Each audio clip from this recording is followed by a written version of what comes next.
Hey, welcome back. This internship I'm doing is pretty cash money because anytime something pops up that interests me and I think about it, I'm like, shoot, I'll just make a video about it. And that's actually like how I learn. I just kind of talk about it, and somebody, excuse me, if somebody disagrees, no big deal.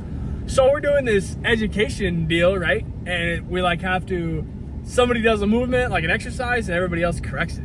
And so I'm at a bit of a dilemma here because being a movement guy is how I built personal training. That was kind of where my, not theology, training philosophy was kind of built around, right? Because I just got into functional movement screening and I assess and correct, and I want things to look good, right? So one of the coaches is asking, what would you do? And I'm standing around just hoping somebody else would have the opportunity to get out there and feel good about it and be more comfortable and answer the question, But at the same time, it's I don't want them to think that I don't know anything, right? Because some people know that I know some things, but it's I don't want them to think I don't know anything or that I don't care. Or even worse, I don't want them to think I'm too good for this deal, because I don't feel that way at all. At all. I'm this is great. I love this. Let's find out what these other people think about this. And but then I step in and I say something, and then another intern who's been interning for a long time, doing some other stuff, is basically he disagrees, and I don't know him well enough to read into it, but it seems it's a problem that I disagreed with him, right? But I'm I'll tell you exactly why. And it's we can disagree about something, we're not working with the same teams, we're not writing the programs, you and I are allowed to not agree on something, right? But I don't know, that's just interesting. So I guess the point of this video right here is that it's really difficult to say if an exercise needs to be fixed, it looks bad, techniques off or whatever, pending it doesn't just look horrendous, right? I'm pulling a deadlift bar like a dog taking a poop in the woods. It's really, really difficult to say if that's wrong, if I don't know what the head coach expects, if I don't know how the athlete moves, and if I don't know the intent behind it. So let's take a split squat. I could do a split squat with my foot farther forward, almost in front of my knee, and that can be right because you're working early propulsion in a sprint, for a sprinting athlete, right? And that could be correct. Now, objectively, someone would say, well, you need to fix your feet, it needs to come in more. And I'd say, yeah, generally is a general acceptable movement. That's how you want that to look. But I can't say if it's wrong because I don't know that, right? You could say excessive knee valgus is a huge problem. Sure, but maybe that person had a freaking knee surgery and that's literally all the range of motion that they had. Bad example, but it's I don't know. Or you could say, well, this person's doing a split stance, dumbbell Romanian deadlift, and they can't get into the position at all or whatever, and everybody's giving all these coaching cues and it's not changing. And I'm well, yeah, obviously it's not changing because, one, we don't have any assessment data on this individual, which means based off of how he's moving now, I probably wouldn't have put him there in the first place. I need to lateralize or regress. Probably regress and lateralize, right? But it's not something that can be fixed. And so it's I say that, and it's I don't want to feel like a complete jerk, but it's I'm not. I'm just being honest, right? There's no maliciousness or arrogance behind it. I'm just saying, hey, this athlete probably shouldn't be there. And everybody else looks at me maybe I shouldn't have said that, or maybe nobody agrees. It's that's fine. I don't care if people agree, but it's what I'm getting at is I don't think, and this is going to lead into another topic I'm going to talk about, I don't think that you can say this is objectively wrong and this is objectively bad unless there's a very obvious risk. So if a 270-pound athlete is doing a depth drop and they can't freaking land the depth drop, I can say that's bad.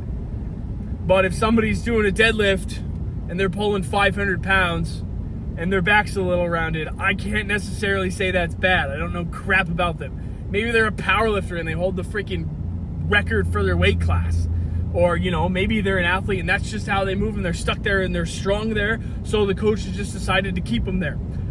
I don't know. There's too many variables. And this is where I finally understand why Charlie Weingroff got so mad at me all these years ago, freaking 2013, 2014, when I asked him questions and I'm not specific enough. Because like he says, like, I don't know what you're asking me because there are too many variables there for me to be able to possibly answer your question. It's like, I think you should be able to generally answer things. Like, I don't think you should just be like, no, or yes. Like, you have to kind of assume the intent of why someone is asking. But I get it now. I get it. You know, no qualms for me. I was dumb back then. My bad, Dr. Weingroff.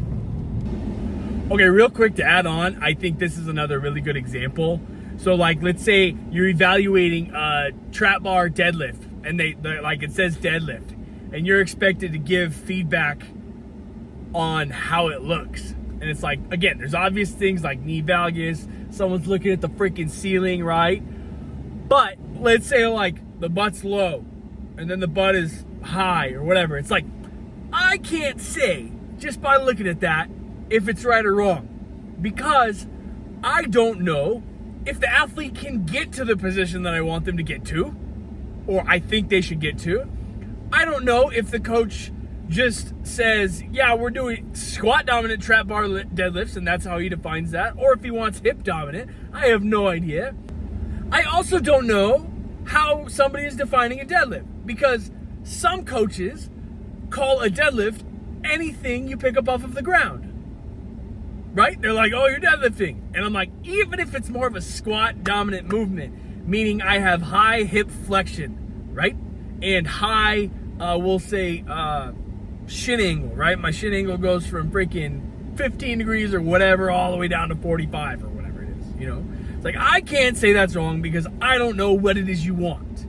If you want a hip dominant movement and you want more glutes and hamstrings, obviously, then I need to be able to pick the hips up. If you want a more squat dominant movement and you're going to call it a deadlift, right? And it's going to be athlete dependent. Maybe the athlete has freaking long femurs the size of a T-Rex, right? That's going to change the movement, but maybe you're trying to get them to jump through the floor with your lift. It might be freaking fine. Like, there are those things that are objectively wrong with exercise and movement, right? That, you know, you can make your argument for and say, hey, we want to clean this up. We want it to look good. And there are those things that are just freaking arbitrary. So it's like, how do I answer the question unless I know the parameters of the athlete or person that I'm supposed to work with? It's like, it goes back to the video I did a couple days ago. Write a program for XYZ, but there are no freaking parameters. And did I talk about that psycho lady? I think I did, but I think it's in another video. I have to find it. I talked about that job that I applied for, and they said write a program, and they gave this freaking vague thing. And the assessment exercise, the one they did, was contraindicated for everything about this special population senior woman who had a bunch of problems with her. And I gave every single possible training parameter besides specific exercises because I need to ask them more questions. And they said, you're removed from the applicant pool because you couldn't write a program. They're like, sometimes you have to give people exercises on the fly. I'm like, okay, yeah, any freaking monkey could say, okay, ma'am, we're going to go over to this chest press machine and we're going to do 3 sets of 20. Like, if you want to know if I know that, just ask me the question. But if you want to know if I'm good at my job, like, give me some parameters and let me ask questions, because that's pretty freaking indicative of whether I know what I'm talking about.